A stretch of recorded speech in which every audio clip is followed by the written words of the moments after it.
अस्सलाम वालेकुम जी। आज हम नेक्स्ट टॉपिक ट्रांसफार्मर पढ़ेंगे। चैप्टर नंबर 15 का लास्ट टॉपिक है। थोड़ा सा लेंथी है लेकिन है इजी। तो ट्रांसफार्मर जो है वो इलेक्ट्रिकल डिवाइस है जो एसी वोल्टेज यानी अल्टरनेटिंग करंट वोल्टेज का लेवल चेंज करता है या उनको हाई वोल्टेज या स्मॉलर वोल्टेज के अंदर कन्वर्ट करता है। वर्किंग प्रिंसिपल जो है वो म्यूचुअल इंडक्शन है। अब म्यूचुअल इंडक्शन आपने ये सीखा था कि दो कॉइल आप नियर बाय प्लेस करेंगे। एक कॉइल में अगर आप करंट चेंज करते हैं तो उसकी वजह से दूसरी नियर बाय कॉइल के अंदर इंड्यूस ईएमएफ और इंड्यूस करंट प्रोड्यूस होगा। उन दोनों के दरमियान कोई इलेक्ट्रिकल कनेक्शन नहीं होगा, वो मैग्नेटिकली आपस में लिंक्ड होंगी, तो जिस वजह से पावर ट्रांसफ़र होगी from one coil to another coil. तो ट्रांसफार्मर का जो वर्किंग प्रिंसिपल है वो यही म्यूचुअल इंडक्शन है। अब ट्रांसफार्मर की कंस्ट्रक्शन के अंदर दो कॉइल्स हैं, एक कोर मटेरियल है उसी के ऊपर लपेटी गई हैं, यानी सेम कोर मटेरियल के ऊपर फाउंड की गई हैं। जैसे ये एक रेक्टेंगल शेप जो आपको नज़र आ रही है ये कोर मटेरियल है, सॉफ्ट आयरन का बना होगा। इसके ऊपर ये एक कॉइल बाउंड की गई है जिसे हमने प्राइमरी कॉइल का नाम दिया, मैंने यहाँ शॉर्ट में पी लिखा हुआ है, पी कॉइल। और यहाँ पर दूसरी कॉइल बाउंड की गई है, ये दोनों बहुत क्लोज हैं। और ये सेकेंडरी कॉइल, एस कॉइल लिखा हुआ मैंने। प्राइमरी कॉइल के अंदर जो नंबर ऑफ टर्न्स वो एनपी से डिनोट करेंगे, वोल्टेज होगा जो इसके क्रॉस वो वीपी से डिनोट करेंगे, जो करंट होगा वो आईपी से डिनोट करेंगे। सेकेंडरी कॉइल के अक्रॉस जो नंबर ऑफ टर्न्स होंगी वो एनएस से डिनोट करेंगे, जो वोल्टेज होगा वो वीएस से डिनोट करेंगे, और जो करंट फ्लो करेगा इस कॉइल में वो आईएस से डिनोट करेंगे। प्राइमरी कॉइल वो होती है जिसके ऊपर आप इनपुट देते हैं किसी भी एसी सोर्स से, जैसा कि जनरेटर जब लास्ट टाइम आपने पढ़ा था वो अल्टरनेटिंग करंट प्रोड्यूस करता है, मैकेनिकल एनर्जी को इलेक्ट्रिकल एनर्जी में कन्वर्ट करता है। तो अब वो आप यहाँ कनेक्ट करते हैं अगर आपने वोल्टेज लेवल को चेंज करना है तो, और सेकेंडरी कॉइल के क्रॉस आप आउटपुट लेते हैं। तो अब ये नेक्स्ट हम बात करते हैं कि ये दोनों कॉइल जो हैं वो इलेक्ट्रिकली तो कनेक्ट नहीं होंगी जैसा कि म्यूचुअल इंडक्शन में था, लेकिन मैग्नेटिकली वापस में लिंक्ड होंगी। तो अब आप जो इनपुट दे रहे हैं वो है एसी सप्लाई, यानी जो अल्टरनेटिंग करंट जनरेटर प्रोड्यूस कर रहा है वो है, और वो आपको पता है वो कॉन्टीन्यूसली चेंज हो रही है और पोलैरिटी भी अपनी चेंज करती है। जैसा कि आपने पिछली जो टॉपिक था, पिछला जो लेक्चर था उसमें ये एक फाइनल रिजल्ट जो निकाला था, वेव फॉर्म जो थी उसे साइनोसॉइडल वेव कहा था हमने, जो आउटपुट मिलती है एक जनरेटर से one complete rotation of the coil in the magnetic field से। तो मैग्नीट्यूड कॉन्टीन्यूसली चेंज होती है अल्टरनेटिंग वोल्टेज की या करंट की, और पोलैरिटी चेंज होती है ख़ास इंटरवल के बाद। तो अब यहाँ पर इसकी वजह से देखें, अब कॉइल में जब ये करंट फ्लो करेगा उसकी वजह से मैग्नेटिक फील्ड आएगा, कॉइल मैग्नेट के तौर पे एक्ट करेगी, मैग्नेटिक फील्ड प्रोड्यूस करेगी, और वो magnetic field changing magnetic field होगा। उसकी रीज़न ये है कि जो करंट आप प्रोवाइड कर रहे हैं उसको, उसकी नेचर ऐसी है कि वो चेंज होगा, तो उसकी वजह से जो मैग्नेटिक फील्ड जनरेट होगा वो भी चेंज होगा विद द टाइम। इसकी वजह से प्राइमरी कॉइल जिसमें आप इनपुट दे रहे हैं उसका अपना ही फ्लक्स चेंज होगा। जब उसका अपना फ्लक्स चेंज होगा डेफिनेटली उसके अंदर क्या आएगा, इंड्यूस ईएमएफ आ जाएगी। तो पहले हम बात करते हैं rate of change of flux of primary coil.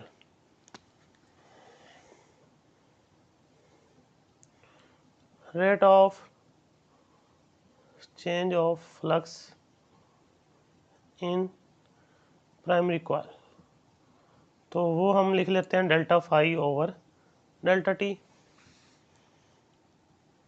तो इस वजह से क्या आएगा, EMF induced in primary coil.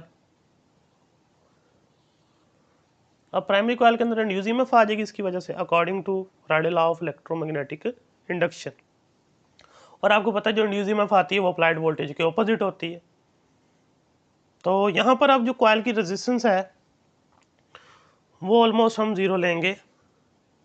उससे पहले सेल्फ इंड्यूस ईएमएफ लिख लूँ फिर उससे आगे चलता हूँ। सेल्फ इंड्यूस ईएमएफ जो आएगी अब प्राइमरी कॉइल के अंदर वो होगी minus N P delta phi over delta T, according to Faraday law of electromagnetic induction. Flux change हुआ उसमें इंड्यूस ईएमएफ आ गया। अब वो बात जो मैं कह रहा था, रेजिस्टेंस जो है कॉइल की वो निग्लिजिबल है, यानी हमने ऐसी वायर यूज़ की हैं कॉइल को वाउंड करने के लिए जिनकी रेजिस्टेंस की वैल्यू बहुत कम है, तो हम उसको निगलेक्ट कर सकते हैं।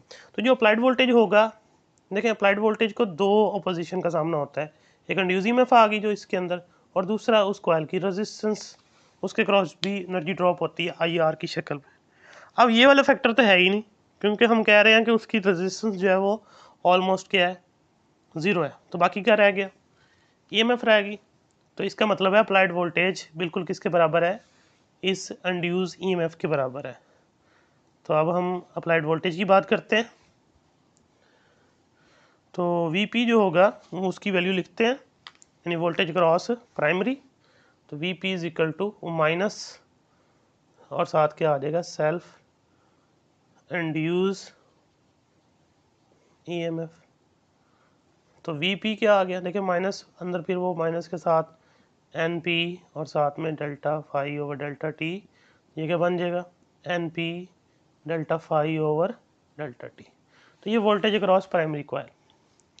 अब बात करते हैं next EMF in the secondary coil, क्योंकि वो भी तो नियर बाय है, साथ ही पड़ी हुई है वो भी। उसका फ्लक्स भी चेंज होगा, कितना, जितना प्राइमरी कॉइल का होगा। उसकी रीज़न ये है कि वो बहुत क्लोज है और एक ही कोर के ऊपर वाउंड की गई हैं। जितना फ्लक्स प्राइमरी का चेंज होगा उतना ही सेकेंडरी का होगा। तो इसका भी हम कह देते हैं कितना फ्लक्स चेंज होता है, delta phi over delta T. तो इसमें भी क्या आ जाएगी, इंड्यूस ईएमएफ आ जाएगी, और वो अप्लाइड वोल्टेज के जो वोल्टेज है उसके बराबर होगी। तो वो आ जाएगी V S is equal to N S delta phi over delta T.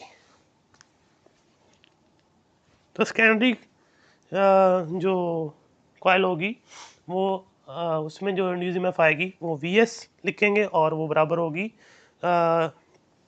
N S delta phi over delta T. Flux उतना ही चेंज होगा जितना प्राइमरी का हो रहा है, नंबर ऑफ टर्न्स चेंज होंगी यहाँ पे। इसे क्वेश्चन नंबर 1 और इसे आप 2 कह लें। अब ट्रांसफार्मर रेशियो,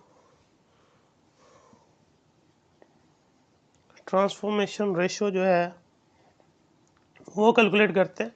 तो क्वेश्चन नंबर 2 को 1 से डिवाइड कर दें। क्वेश्चन नंबर 2 को जब 1 से डिवाइड करोगे, लेफ्ट हैंड साइड लेफ्ट पे, राइट हैंड साइड राइट पे, V S over V P, और इधर आ जाएगा N S delta phi over delta T, और इधर आ जाएगा N P delta phi over delta T. तो जो एट दी एंड आंसर आएगा वो होगा जी V S over V P is equal to N S over N P. इसे कहते हैं, ये ट्रांसफार्मर रेशियो, ट्रांसफॉर्मेशन रेशियो है, और इसे ट्रांसफार्मर इक्वेशन कहते हैं। अब इसमें एक बात क्लियर हो गई, लेकिन वी एस बिल्कुल प्रोपोर्शनल है एन एस के, वी पी प्रोपोर्शनल है एन पी के। इट मीन्स कि जिस कॉइल की नंबर ऑफ टर्न ज़्यादा होंगी उसके क्रॉस जो वोल्टेज है वो ज़्यादा होगा, जिसकी नंबर ऑफ टर्न्स कम होंगी उसके क्रॉस वोल्टेज भी कम होगा। तो ये ट्रांसफार्मर ट्रांसफॉर्मेशन रेशियो आ गई। अब हम इसकी टाइप्स की बात करते हैं। जैसे कि डेफिनेशन के अंदर लिखा है ना, एसी वोल्टेज को लार्जर या स्मॉलर में चेंज करता है। इसका मतलब उसकी 2 टाइप्स है। जो लार्जर में कन्वर्ट करेगा उसे हम नाम देंगे स्टेप अप ट्रांसफार्मर, और जो कम करेगा उसको हम नाम देंगे स्टेप डाउन ट्रांसफार्मर। तो वो अब देखते हैं। देखें, अब 2 टाइप्स हैं। पहली टाइप जो है वो स्टेप अप ट्रांसफार्मर। इसमें क्या होगा, अगर सेकेंडरी के वोल्टेज ज़्यादा होंगे प्राइमरी के बनिस्बत तो हम उसे कहेंगे ये स्टेप अप ट्रांसफार्मर है। A transformer in which voltage across secondary is greater than the primary voltage is called step up transformer. इसके लिए कंडीशन ये है कि उसका जो नंबर ऑफ टर्न्स है सेकेंडरी के क्रॉस, वो number of turns in the primary से ज़्यादा हो, जिसका रिजल्ट ये होगा कि वोल्टेज क्रॉस सेकेंडरी ज़्यादा होगा वोल्टेज क्रॉस प्राइमरी। जो स्टेप डाउन ट्रांसफार्मर है वो जिसमें सेकेंडरी के जो वोल्टेज है वो कम हो as compare to primary. A transformer in which voltage across secondary is less than the primary voltage is called step down. इसके लिए ये कंडीशन है कि एन पी जो है वो ग्रेटर देन हो एन एस से, number of turns across primary coil greater than number of turns across secondary coil. तो ये विच इम्प्लाइज दैट कह लो जो वी पी ग्रेटर देन होगा वी एस से, तो voltage cross primary coil is greater then voltage cross secondary coil, ये इसका result होगा। तो ये कंडीशन है जिसके तहत ये स्टेप अप और स्टेप डाउन ट्रांसफार्मर बनाया जाता है। अब बात करनी है आगे, नेक्स्ट हमने transmission of electrical power over long distance. ये जो मैं आपको बात कर रहा हूँ कि वोल्टेज बढ़ाना और कम करना, तो फिर ये पावर कैसे उसके अंदर जो है ना वो मेंटेन रहेगी, और कैसे पावर प्राइमरी से सेकेंडरी के अंदर जो है वो ट्रांसमिट होती है, उसके बारे में भी ये बात करेंगे। तो ट्रांसमिशन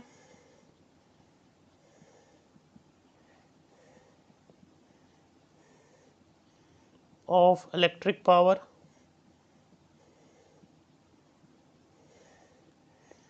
over long distance। ज़ाहिर सी बात है हर सिटी में जो है ना वो पावर प्लांट नहीं है बिजली का। जैसे मुल्तान है तो मुल्तान में तो पावर प्लांट नहीं है बिजली का, तो ज़ाहिर सी बात है इसकी बिजली बाहर से आएगी किसी और सिटी से। तो लॉन्ग डिस्टेंस है तो वो जो लॉन्ग डिस्टेंस पे ट्रांसमिशन है, ट्रांसमिशन लाइन, उसके ज़रिए पावर कैसे यहाँ तक डिलीवर हो सकेगी। तो देखें वहाँ जो पावर स्टेशन है वहाँ जनरेटर होगा, उसका जो कॉयल है उसको किसी टरबाइन के साथ कनेक्ट होगा, या तो वाटर फॉलिंग से या फिर हाई प्रेशर स्टीम से उसको रन करवाया जाता है, तो जिसे वो इलेक्ट्रिकल एनर्जी में कन्वर्ट कर देता है। तो आपको वो सिंपली जो है ना वो मिल जाता है, एक यानी आउटपुट मिलना शुरू होती है वहाँ से जनरेटर से अल्टरनेटिंग जो है वो ईएमएफ और करंट। फिर आप उसको पावर ट्रांसफार्मर यानी स्टेप अप ट्रांसफार्मर के ज़रिए उसका वोल्टेज बढ़ाते हैं और करंट की वैल्यू कम कर देते हैं। कैसे, ये मैं आपको एक एग्जांपल देता हूँ, उससे आप समझ जाएंगे। ये बार फिर इसके फार्मूले पे आता हूँ। फर्ज करें ये एक ट्रांसफार्मर है जो कि स्टेप अप है, तो इस पे प्राइमरी के क्रॉस कम, सेकेंडरी के क्रॉस ज़्यादा नंबर ऑफ टर्न्स होंगी। यहाँ इनपुट देनी है आपने और यहाँ आउटपुट लेनी है। इनपुट कहाँ से आएगी, जनरेटर जो आपको दे रहा है वो यहाँ अप्लाई कर दें। फर्ज करें जनरेटर हमारे लिए प्रोड्यूस कर रहा है 200 वोल्ट और करंट हमारे लिए वो प्रोड्यूस कर रहा है 100 एम्पेयर। तो अब यहाँ पर जो पावर डिलीवर हो रही है अगर वो देखें तो पावर का फार्मूला P=VI, तो वो आती है 20,000, यहाँ पे 20,000 वाट। अब सेकेंडरी कॉयल यानी कि जैसे ही ये इनपुट देंगे प्राइमरी कॉयल का फ्लक्स चेंज होगा, क्योंकि चेंजिंग करंट है, अल्टरनेटिंग करंट जो होता है वो चेंजिंग करंट है। तो उसकी वजह से क्या होगा कि जो फ्लक्स है वो कंटिन्यूसली चेंज होगा प्राइमरी का, उसकी वजह से सेकेंडरी का भी चेंज होगा। जैसे हम कहेंगे कि ये पावर जो है ना वो प्राइमरी से सेकेंडरी के अंदर ट्रांसमिट हो रही है। ये मैग्नेटिकली आपस में लिंक होंगी लेकिन इलेक्ट्रिकली लिंक नहीं है, और जिस कोर के ऊपर इनको बाउंड किया जाता है वो इंसुलेटेड होता है, इंसुलेटेड कंडक्टर होता है। तो अब नेक्स्ट देखें, पावर इधर ट्रांसमिट हुई तो क्या हुआ, वोल्टेज जो है वो 200 की बजाय वो हो गया 10,000 वोल्ट, और जो करंट हो गया वो 2 एम्पेयर। तो पावर देखें फिर कितनी आई, 20,000। पावर उतनी की उतनी ही रही, यानी हमने एनर्जी को नहीं बढ़ाया ना कम किया, जस्ट हमने वोल्टेज को स्टेप अप किया है और करंट हमने कम कर दिया है।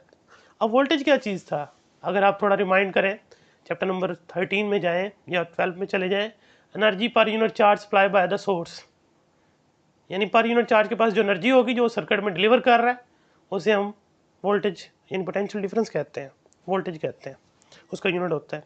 तो अब करंट किसे कहते हैं, rate of flow of charge, जितने चार्जेस गुजर जाएंगे पर्टिकुलर पॉइंट से एक यूनिट टाइम के अंदर, उसे हम करंट कहते हैं। तो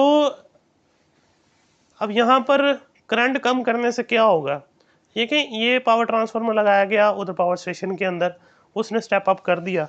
अब ये जो हाई वोल्टेज और स्मॉल करंट हम लॉन्ग डिस्टेंस के ऊपर जो लाइन है उसके ऊपर हम डाल देंगे, तो वो जो वायर्स हैं वो पहुँचेंगी दूसरे एंड तक। अब यहाँ आगे अब हमारे पास जो डिवाइसेस हैं हमारे घरों में वो तो 10,000 या 11,000 वोल्ट के ऊपर ऑपरेट नहीं करती, इस वजह से हम ये वोल्टेज जो है ना वो यूटिलाइज़ नहीं कर सकते अपनी डिवाइसेस को ऑपरेट करवाने के लिए, क्योंकि हमारी जो अप्लायंसेस हैं वो सारी 220 वोल्ट के ऊपर ऑपरेट करती हैं। तो फिर यहाँ आपने देखा होगा आपके गली मोहल्लों के अंदर जो है ना वो जगह जगह जो है ट्रांसफार्मर है, वो स्टेप डाउन ट्रांसफार्मर है जो कि हाई पावर लाइन से पावर लेते हैं और उसको लो वोल्टेज में कन्वर्ट कर देते हैं। तो यहाँ फिर ट्रांसफार्मर लगाया जाता है, वो जो पावर पहुँची थी आपकी 20,000 वाट, जिसमें मैंने कहा था पोटेंशियल कितना है 10,000 वोल्ट और करंट कितना चल रहा था 2 एम्पेयर। और अब यहाँ इसने स्टेप डाउन कर दिया, इसने वापस क्या कर दिया, वही वोल्टेज 200 कर दिए और करंट उसने 100 एम्पेयर बना दिया। पावर फिर दोबारा कितनी रही, 20,000 वाट ही रही। ये तो मैं आइडियल केस डिस्कस कर रहा हूँ, पावर लॉस ही नहीं करवा रहा, जितनी इनपुट उतनी आउटपुट है, लेकिन रियलिटी में तो पावर लॉस होती है, उसकी डिफरेंट रीजन हैं वो भी अभी डिस्कस करेंगे। तो अब इससे फ़ायदा क्या हुआ, देखिए ये जो लॉन्ग डिस्टेंस है ये हम कम नहीं कर सकते। अगर हमने यही चीज़ पुट कर दी डायरेक्ट विदाउट ट्रांसफॉर्मेशन, यानी अल्टरनेटिंग वोल्टेज को करंट को ट्रांसफॉर्मेशन के बगैर ही हमने लाइन पे पुट कर दिया ट्रांसमिशन लाइन पे, तो दूसरे एंड तक पावर में भी डिलीवर हो ही ना पाए, रास्ते में सारी लॉस हो जाएगी in the form of heat. अगर आपको याद हो heat heating effect of current आपने पढ़ा था। तो देखें आई स्केयर आर टी, इसमें टाइम वाला फैक्टर 24 आ रहा है, वो तो टाइम तो समझ लें कम हो ही नहीं सकता, वो तभी होगा जब बिजली बंद करेंगे। उसके बाद R resistance of the conductor. अब वायर जो है एक सिटी से दूसरी सिटी तक वो बहुत लेंथी होगी, किलोमीटर्स के अंदर होगी, हंड्रेड्स किलोमीटर के अंदर होगी, तो रेजिस्टेंस बहुत ज़्यादा है, ये भी कम नहीं हो सकती। अच्छा, बहुत अच्छा कंडक्टर यूज़ नहीं कर सकते, वो इकोनॉमिकली सूट नहीं करेगा। करंट और वो उसका स्केयर है। अब यहाँ अगर ये 100 यहाँ पुट करते हैं तो 100 का स्केयर क्या आ जाएगा, वो तो 1 लाख चला जाएगा। तो मतलब हीटिंग इफेक्ट बहुत ज़्यादा होगा। हीटिंग इफेक्ट ज़्यादा होने की वजह क्या है, 100 एम्पेयर करंट। 100 एम्पेयर करंट का क्या मतलब है, 100 कूलम चार्ज फ्लो पर second in a particular area of the wire. यानी जो ट्रांसमिशन लाइन है उसकी एक पर्टिकुलर हिस्से से एट अ टाइम या एक यूनिट टाइम के अंदर 100 कूलम चार्ज फ्लो करेगा। अब इसका मतलब है वो बहुत ज़्यादा चार्ज है, बहुत ज़्यादा अमाउंट ऑफ चार्ज है, नंबर ऑफ इलेक्ट्रॉन बहुत ज़्यादा है, तो जाहिर सी बात है एनर्जी भी बहुत ज़्यादा लॉस होगी। इसको कम करने के लिए हमने क्या किया, ट्रांसफॉर्मेशन। यानी कि 100 कूलम चार्ज जो एनर्जी लेके आ रहा था, यानी हर कूलम के पास कितनी एनर्जी थी, 200 वोल्ट। 200 वोल्ट का ये मतलब है कि 200 जॉल पर कूलम, यानी हर कूलम चार्ज के पास 200 जॉल एनर्जी थी, और वो टोटल अमाउंट जो थी 20,000 वाट पावर डिलीवर कर रहा था। लेकिन जब हमने उसको स्टेप अप किया तो हमने क्या कर दिया, 2 एम्पेयर करंट और वोल्टेज जो है वो 10,000 कर दिए। यानी कि हमने 2 कूलम चार्ज फ्लो करवाया पर सेकंड के ऊपर, और हमने एक कूलम को 10,000 जॉल एनर्जी दे दी। अब 2 कूलम चार्ज कम है एज कम्पेयर टू 100 कूलम। तो यहाँ देखें, जब 2 कूलम चार्ज फ्लो करेगा, यानी 2 एम्पेयर करंट फ्लो करेगा, तो डेफिनेटली आई उसका स्केयर है ऑल दो, लेकिन 2 का स्केयर 4 होगा, और 100 का स्केयर देख लें कितना ज़्यादा होगा। तो कितना ज़्यादा डिफरेंस पड़ गया, जो हीटिंग इफेक्ट है वो कितना रिड्यूस हो गया इस तरह करंट को कम करने से। आपने पहले जो एनर्जी जो थी वो 100 कूलम चार्ज के पास थी, यानी 100 कूलम चार्ज जो एनर्जी ट्रांसफ़र कर रहा था फ्लो करके, और हर कूलम चार्ज के पास 200 जॉल एनर्जी थी। लेकिन आपने क्या किया, जो चार्जेस हैं उनको कम कर दिया, नंबर ऑफ चार्जेस कम हुए तो करंट कम हुआ। करंट कम होने से क्या हुआ, जो पर यूनिट चार्ज पे एनर्जी थी वो बढ़ा दी। आपने 2 कूलम चार्ज यूज़ किया, लेकिन हर कूलम को आपने 10,000 जॉल एनर्जी प्रोवाइड की। और बात फिर वहीं आ गई कि यानी जैसे अब एक है, आप कहें जी अपनी क्लास में जाएं 2 गिलास पानी लेके आएँ, अब वो यानी कि जो आपने पानी लेके आना है अब या पीना है, तो वो बजाय 1 या 2 बच्चे जाएँ लेने के लिए, अगर वो 7-8 चले जाएंगे तो ज़ाहिर सी बात है प्रॉब्लम आएगी। तो अगर वो 2 या 1 ही जाएगा तो डेफिनेटली वो तब भी ट्रांसमिट हो सकता है। या अगर आपने कोई सामान शिफ्ट करवाना है from one place to another, तो आपके पास अगर नंबर ऑफ वर्कर ज़्यादा है और जगह कम है वहाँ से गुजरने की, डेफिनेटली वो सामान तो ट्रांसमिट करेंगे, लेकिन वो आपस में कोलाइड करेंगे, तो लॉस होगा, सामान जो है वो ख़राब भी होगा। लेकिन अगर वही 2 आदमी होंगे जो उस सामान को एक जगह से दूसरी जगह शिफ्ट कर लेंगे, वो जो नैरो प्लेस है उस पर वो उनका कोलिजन भी बहुत कम होगा, तो नुकसान भी कम होगा। तो ट्रांसमिट तो हो जाएगा, बस ये होगा कि उन 2 आदमियों को पहले से ज़्यादा लोड उठाना पड़ेगा। इसी तरह 2 कूलम चार्ज को एनर्जी ज़्यादा मिली थी, और एट दी एंड उनका हीटिंग इफेक्ट क्या हुआ, कम। फिर दूसरे एंड पे आके क्योंकि वो ये सूट नहीं करता, 10,000 वोल्ट या 11 रियलिटी में 11,000 होते हैं जो हम तक पहुंचते हैं, जो घरेलू सार्फिन उनके तक, तो 10,000 वोल्ट पर और 2 एम्पेयर करंट ये सूट नहीं करता। हमने आगे पैरेलल कम्बिनेशन में पावर डिलीवर करनी है, वोल्टेज सबका सेम रहेगा, करंट डिवाइड होगा। तो अगर एक गली का एक ट्रांसफार्मर आपने लगा दिया, 200 वोल्ट हर घर को मिलेगा। अगर 10 घर हैं, 10 एम्पेयर करंट जो है वो हर घर को मिल जाएगा, यानी 100 एम्पेयर है, वो डिवाइड हो जाएगा करंट। पैरेलल कम्बिनेशन में करंट डिवाइड हो जाता है, तो अप्लायंसेस जो है ना आराम से ऑपरेट करती हैं। फिर घर के अंदर भी ट्रांसफार्मर होता है जगह जगह पे, जैसे आपने फ्रिज के ऊपर देखा स्टेबलाइजर होता है, वोल्टेज कम भी हो जाए फिर भी वो पूरा कर सकता है, वो स्टेबलाइजर है। उसकी एक रेंज होती है कि 150 तक अगर ड्रॉप करेंगे उसको मेंटेन कर लेगा 220 तक। और जैसे जो हमारे मोबाइल चार्जर हैं उनको देखें, अब मोबाइल की बैटरी 3.5 वोल्ट की या 3.7 वोल्ट की होती है, आप उसको 220 वोल्ट के साथ अटैच करते हैं, फिर बैटरी डीसी स्टोर करती है और वो एसी के साथ कनेक्ट करते हैं। तो वो जो चार्जर होता है उसके अंदर 2 चीज़ें होती हैं। पहली बात तो ये कि स्टेप डाउन ट्रांसफार्मर वो 220 वोल्ट को 3.5 वोल्ट में या 3.7 वोल्ट में कन्वर्ट करता है। इसलिए ज़रूरी है कि हर मोबाइल का जो चार्जर आता है वो उसी को लिए यूज़ किया जाए, क्योंकि वो उसके बैटरी के वोल्टेज के अकॉर्डिंग डिज़ाइन किया गया है। और उसके बाद वो फिर अल्टरनेटिंग करंट या वोल्टेज को रेक्टिफायर में से गुजरना होता है, उसी चार्जर के अंदर लगा होता है। रेक्टिफायर क्या करता है, अल्टरनेटिंग करंट को डायरेक्ट करंट में कन्वर्ट करता है, फिर फिल्टर में से गुजरता है, उसके अंदर जो फ्लक्चुएशन है वो खत्म होती है, फिर वो डीसी करंट बैटरी में जाकर स्टोर होता है। इस तरह यूपीएस भी इसी तरह काम करता है, वो भी स्टेप डाउन पहले उसके साथ जो वो आप बैटरी अटैच करते हैं यूपीएस के साथ, वो 12 वोल्ट की होती है, वो आप सिंपली स्टेप डाउन ट्रांसफार्मर जो लगा हुआ है उसके अंदर वो 220 वोल्ट को 12 वोल्ट में कन्वर्ट करता है और फिर बैटरी को सप्लाई देता है, रेक्टिफायर से गुजारने के बाद अल्टरनेटिंग को डीसी में कन्वर्ट करके बैटरी को सप्लाई, बैटरी को स्टोर करती है।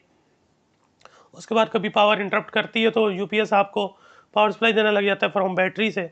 बैटरी से जब वो लेगा उसके बाद उसे डीसी मिलेगा, उसने आपको प्रोवाइड करना है अल्टरनेटिंग करंट, एसी करंट, और फिर उसके अंदर एक ऑसिलेटर लगा होता है जो कि उसको वापस डीसी करंट को अल्टरनेटिंग करंट में कन्वर्ट करता है।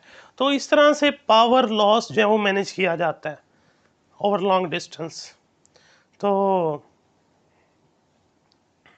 ये चीज़ होप्स आपको कुछ समझ आई होगी। तो अब नेक्स्ट जो है वो पावर लॉसेस के बारे में है और एफिशिएंसी वो देखते हैं। देखें अभी आपने जो एग्जांपल सीखी उसको मैथमेटिकली देखें, ये प्रिंसिपल है ट्रांसमिशन का जो हमने अभी डिस्कस किया है एक बड़ी एग्जांपल के साथ। अब देखें इनपुट पे जो पावर है उसे हम डिनोट करते हैं वीपी आईपी, पावर का फार्मूला था पी इक्वल टू वी आई, और सेकेंडरी पे जो आपको आउटपुट मिलती है वो वी एस और आई एस, ये पावर है। अब इसमें ज़रा रेशो निकालिए, ये वोल्टेज इधर डिवाइड कीजिए, V P over V S और इधर आ जाएगा I S over I P. अब ज़रा इसको गौर से देखिए, वी पी ऊपर है लेकिन आई पी इधर नीचे है, मतलब वोल्टेज और करंट आपस में इन्वर्सली हैं। अगर वोल्टेज ज़्यादा होंगे एक साइड पे तो दैट इज बार उस साइड पे करंट कम होगा, नंबर ऑफ चार्जेस कम होंगे, उनके पास एनर्जी ज़्यादा होगी, पावर उतनी रहेगी। यहाँ देखें वी एस नीचे आई एस ऊपर है। तो ये उसका प्रिंसिपल है ट्रांसमिशन का जो भी आपको एक्सप्लेन किया। अब बात करते हैं पावर लॉसेस की।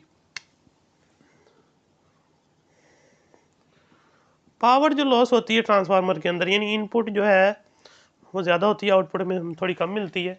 उसकी रीज़न ये है कि ट्रांसमिशन, जैसे मैंने आपको भी बताया, हीटिंग इफेक्ट है वो तो आएगा।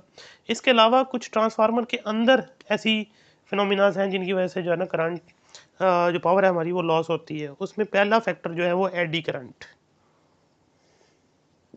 अब ये एडी करंट क्या चीज़ है, वो जो कोर मटेरियल था जिसके ऊपर कॉइल्स को वाउंड किया गया था, जैसे ये था अभी, यानी ये कोर मटेरियल था उसके ऊपर कॉइल्स को वाउंड किया गया था। अब ये जो कोर मटेरियल है ये मैग्नेटिक मटेरियल होता है, यानी आयरन का बना होता है। तो आपने क्या करना है, जब पावर सप्लाई देनी है इनपुट पे, फ्लक्स चेंज होगा तो इसका भी तो फ्लक्स चेंज होगा साथ में, कोर मटेरियल का, इसमें इंड्यूस करंट आएगा तो वो परपेंडिकुलर होगा मैग्नेटिक फ्लक्स के, यानी according to law of conservation of energy या लेंस लॉ के अकॉर्डिंग वो उस चेंज को अपोज करेगा जिससे वो प्रोड्यूस हो रहा है। तो डेफिनेटली ये अपोजिंग फैक्टर में आता है। और फिर दूसरी बात ये है कि ये जो कोर मटेरियल है वो उसके अंदर जो करंट फ्लो करेगा, इंड्यूस करंट, उसकी वजह से हीटिंग इफेक्ट आएगा, तो आपकी पावर लॉस होगी in the form of heat. तो ये एडी करंट जो है उसको नाम इसलिए दिया हुआ है क्योंकि ये साइंटिस्ट थे जिन्होंने ये डिस्कवर किया था, इसलिए उसका उनके नाम से एडी करंट रख दिया। तो है वो इंड्यूस करंट ही, और उस लेंस लॉ के अकॉर्डिंग वो अपोज भी करेगा उस चेंज को जिससे वो प्रोड्यूस हो रहा है। तो इस एडी करंट को रिड्यूस कर सकते हैं हम। उसके लिए है कि आप जो कोर मटेरियल उसको लेमिनेट करें। अब लेमिनेशन कैसे करते हैं, देखें, अगर फ़र्ज़ करें ये आपके पास कोर है पूरी, ये सॉलिड, तो आप उसकी यानी कि जो प्लेट्स की शक्ल में ले लें उसे बारीक, जैसे एक प्लेट फिर इंसुलेशन, फिर दोबारा दूसरी प्लेट फिर इंसुलेशन, फिर इस तरह हर प्लेट्स के दरमियान, यानी वो आप जोड़ेंगे छोटी छोटी प्लेट्स, तो इस तरह ये कोर मटेरियल बन गया।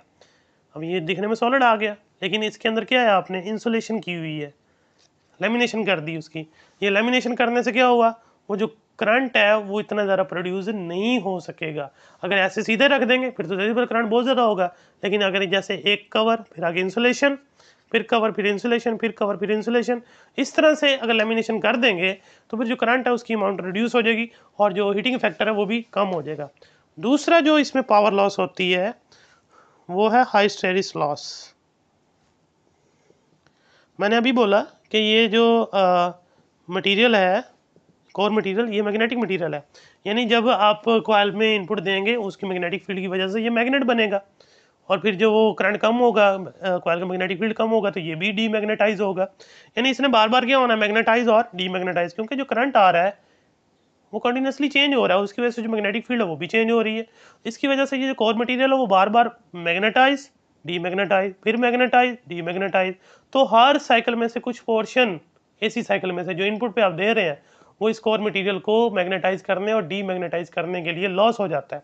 इसलिए हम ऐसा मटेरियल यूज़ करते हैं जो इजीली मैग्नेटाइज हो जाए और इजीली ही डीमैग्नेटाइज हो जाए, जैसे कि सॉफ्ट आयरन।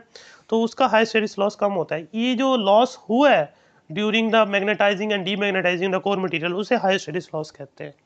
तो इसको कम किया जा सकता है। आप ऐसा कोर मटेरियल का मटेरियल यूज़ करें जो इजीली मैग्नेटाइज हो और इजीली डीमैग्नेटाइज हो, ताकि ज़्यादा एनर्जी लॉस ना हो इस प्रोसेस के लिए। और लास्ट बात जो है इसमें एफिशिएंसी। एफिशिएंसी जो है वो नॉर्मली कैसे कैलकुलेट की जाती है, आउटपुट ओवर इनपुट से। यहाँ भी ऐसे ही करेंगे। तो पावर लॉसेस की वजह से ट्रांसफार्मर जो है वो आइडियल जो हमने डिस्कस किया उस जैसा तो वर्क नहीं करता, हमेशा आउटपुट कम होती है इनपुट से। तो एफिशिएंसी जो होगी वही आउटपुट ओवर इनपुट और साथ में मल्टीप्लाई बाय 100% इस फार्मूले से कैलकुलेट करेंगे। हाँ, इस एफिशिएंसी को आप बढ़ा सकते हैं, इंप्रूव कर सकते हैं कि कोर मटेरियल जो है वो सॉफ्ट आयरन का यूज़ करें, उससे एनर्जी लॉस कम होगा मैग्नेटाइज और डीमैग्नेटाइज का, जिसे हिस्टेरिस लॉस बोल रहे हैं। कोर मटेरियल को लेमिनेशन कर दें, शीट्स जो बनाएं उसकी लेमिनेट कर रहे हैं हर स्टेप को, तो उससे एडी करंट रिड्यूस होगा, हीटिंग फैक्टर कम हो जाएगा उसके अंदर। फिर प्राइमरी और सेकेंडरी कॉइल जो हैं वो आपने क्लोज रखनी है, उनकी कपलिंग जो है अच्छी करनी है। और फ्लक्स ज़्यादा चेंज होगा तो ज़ाहिर सी बात है, मतलब दोनों अगर क्लोज होंगी तो इक्वल फ्लक्स चेंज होगा और आपको आउटपुट अच्छी मिलेगी। और रेजिस्टेंस जो है प्राइमरी कॉइल की और सेकेंडरी कॉइल की, जिस वायर से वो वाउंड की गई हैं, वो अच्छा कंडक्टर होना चाहिए, उसकी रेजिस्टेंस कम से कम रखें। तो ये कुछ 3-4 स्टेप हैं जिसकी वजह से आप एफिशिएंसी को बढ़ा सकते हैं। तो ये शॉर्ट में भी पूछी जा सकती हैं, ये जो पावर लॉसेस हैं, और इसके अलावा ये जो एफिशिएंसी है ये कैसे बढ़ाई जा सकती है, ये चीज़ें शॉर्ट में भी आती हैं। लॉन्ग में पूरा क्वेश्चन तो नहीं आता जी, जो जो बात वो पूछेगा वो बात आपने एक्सप्लेन करनी होती है। तो वैसे ये इंपॉर्टेंट क्वेश्चन है और बहुत इंटरेस्टिंग भी। अगर कोई बात आपको ना समझ आए तो आप पूछ लीजिएगा। आपका चैप्टर खत्म हुआ। नेक्स्ट फिर इंशाल्लाह हम एक्सरसाइज के शॉर्ट क्वेश्चन डिस्कस करेंगे। अल्लाह हाफिज़।